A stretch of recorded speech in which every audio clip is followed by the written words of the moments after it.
এটা পটলের ক্ষেত। দেখুন পটলের গাছ কিভাবে লাগিয়েছে। আপনারা তো পটল কিনে খান, আসলে পটল কিভাবে লাগায় সেই জিনিসটা আপনারা এখনো বুঝতে পারেননি। এই যে পটল, এই যে পটল কত সুন্দরভাবে এই গাছগুলো লাগানো হয়েছে, সারি সারি পটলের গাছ। খুব সুন্দর একটা সিস্টেম করেছে। এই দেখুন, খুবই ভালো লাগে এই পটলের গাছ, খুবই ভালো একটি গাছ।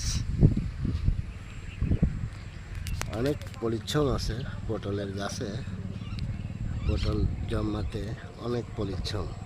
গৃহস্থরা এইভাবেই খুঁটে গেড়ে গেড়ে পটল লাগিয়ে